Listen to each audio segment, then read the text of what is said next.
With Iran once again halting traffic through the Strait of Hormuz, international shipping is at a standstill. Our CBS News data team looked at marine traffic numbers to see the impact on crossings since the war began. Since February 28th, an estimated 360 ships have crossed the Strait of Hormuz as of Thursday. For comparison, before the war began, 138 ships passed every day, or around 5,600 over a 41-day period, according to Joint Maritime Information Center. 29% of the crossings since the war began happened only over 2 days, February 28th and March 1st. In March, only an average of 6 ships per day were able to cross. This month, the number has ticked slightly up to 10 ships. About 60% of the ships that have crossed are oil, chemical, and gas tankers, with about a fifth of all the world's oil moving through the strait. Oil prices, of course, have climbed globally in response. Prices dropped after a ceasefire was announced, but could rise again if the strait remains restricted. Let's bring in Aaron MacLean. He's a CBS News national security analyst and a columnist for the Free Press. A quick note, the Free Press and CBS News share Paramount Skydance as a parent company. So, Aaron, what do you make of the president's announcement today to clear the strait? How long do you think an operation like that could take? Well, it's extraordinarily significant. I think it's also significant and sort of characteristic of the way that the Trump administration does business, that this announcement was made, and indeed that the operation appears to be occurring, or at least its opening phases are occurring, at the exact same time as these potentially very consequential talks in Islamabad. So as important as what's happening in Islamabad is right now, and I do want to underscore something that that Imtiaz noted a moment ago, which is that it is extremely significant that the two sides are sitting in the same room together. The Iranian side has, over the years, essentially not deigned to sit in the same room as American negotiators. The fact that they are all in the same room is a significant concession in and of itself by the Iranians, and kind of cuts against some of the crazier rhetoric or edgier rhetoric, perhaps, that we've heard from them over the course of the last few days since the ceasefire was agreed to.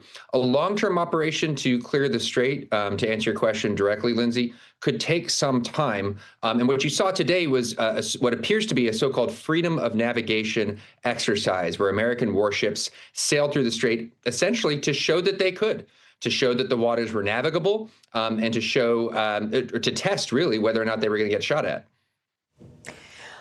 What about the mine situation of it all? How do they know which ways to go to avoid that? Well, you've heard the president claim that we have information about where the mines are. The mine picture, in terms of publicly available information, is very unclear.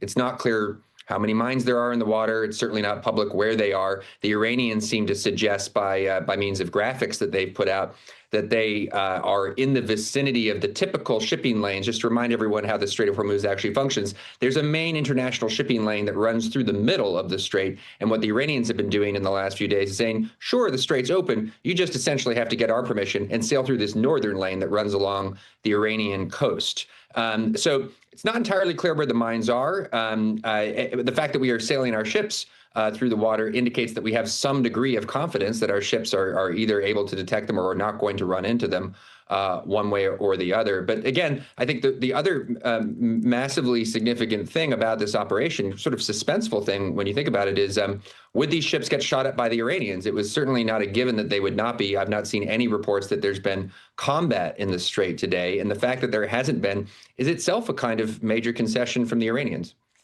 So the president, as I have mentioned in this broadcast, told the New York Post yesterday, U.S. warships are being reloaded with the best ammunition to resume strikes on Iran if peace talks fail. What does failure look like? What is his bar?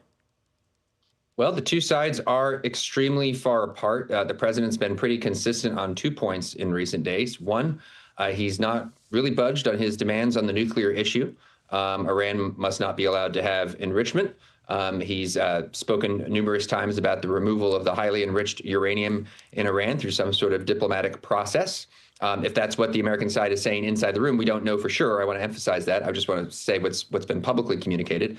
And the other thing that the administration has been very clear about is the strait itself. I think there's been increasing seriousness and recognition in recent days about just how dire it is that the numbers that you just had up on the screen, the highly limited amount of traffic going through the strait is, we are, weeks, if not in some cases days, or even at the outset in some parts of the world, of genuine fuel shortages, not just price hikes, but shortages. And when you get scarcity in supply, you're going to start to see parts of the global economy grinding to a halt. It feels a little bit like the early days of COVID in very early 2020, when people following the situation closely could sort of see the catastrophe coming, but it hadn't quite hit yet. If the strait is not reopened shortly, there is a economic catastrophe coming.